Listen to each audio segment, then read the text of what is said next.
Pembacaan dari surat Rasul Paulus kepada jemaat di Roma. Saudara-saudara, apakah yang akan kita katakan tentang Abraham, bapa leluhur kita?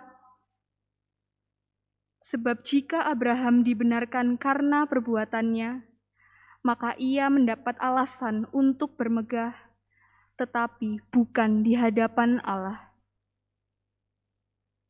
Sebab apa kata kitab suci? Abraham percaya kepada Tuhan, dan Tuhan memperhitungkan hal itu kepadanya sebagai kebenaran.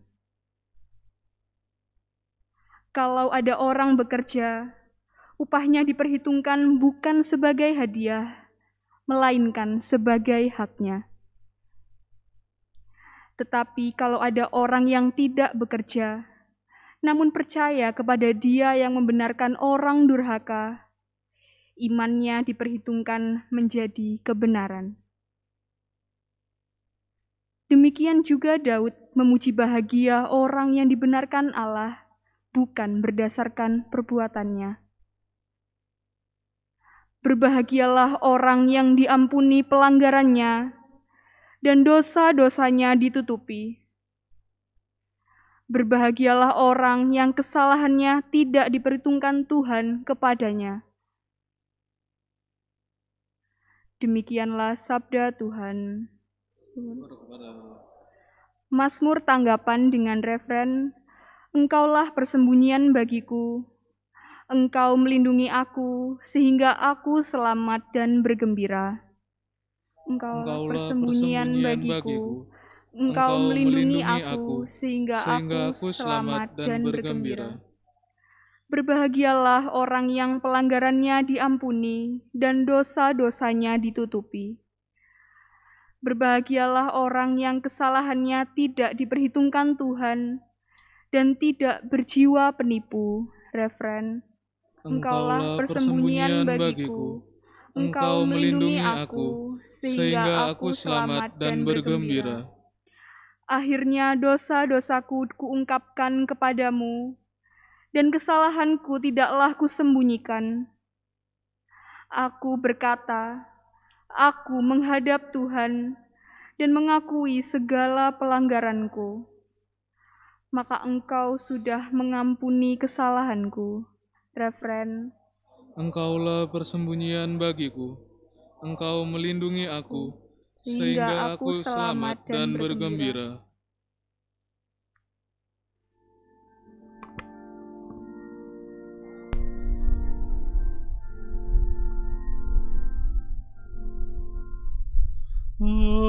Haleluya, haleluya, haleluya.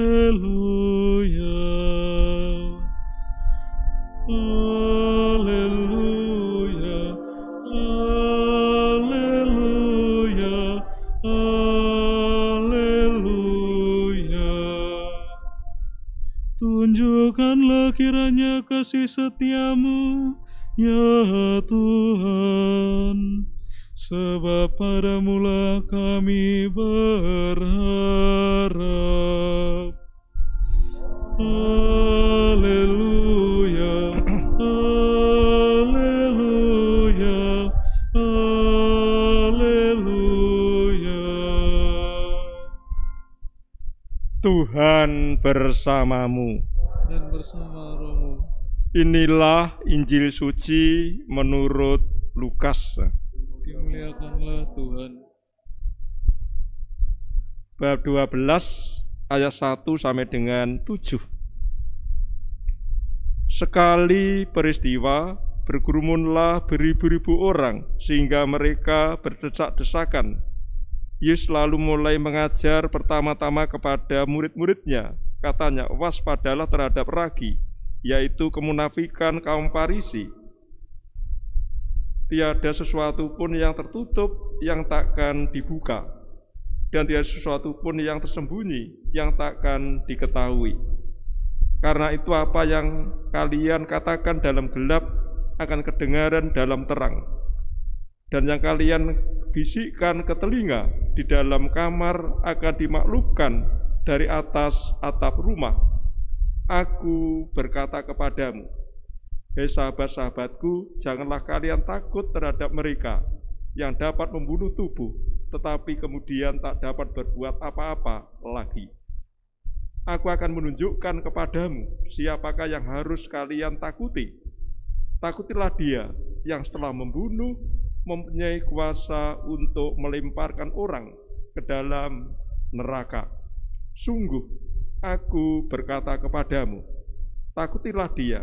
Bukankah burung pipit dijual 5 ekor, 2 duit? Sungguh pun demikian tidak seekor pun dilupakan Allah. Bahkan rambut kepalamu pun terhitung semuanya. Karena itu jangan takut, karena kalian lebih berharga daripada banyak burung pipit. Demikianlah sabda Tuhan.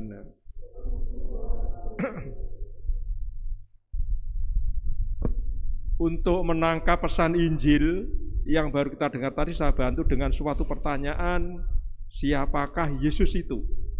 Siapakah Yesus itu? Apa jawabannya? Yesus adalah seorang guru.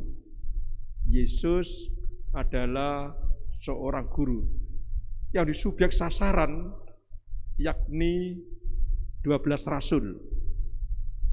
Kecuali 12 rasul, yakni ahli-ahli Taurat, orang-orang Farisi. Bagi para murid dalam bentuk peringatan, tapi untuk orang Farisi, ahli Taurat adalah kritik. Pertanyaannya, mengapa mereka maha guru, ini guru-guru orang Yahudi dikritik oleh Yesus? Karena dalam kehidupan sehari-hari, mereka itu banyak menipu dirinya sendiri. Yang kita mengerti selama ini, kalau menipu itu pasti yang ditipu adalah orang lain.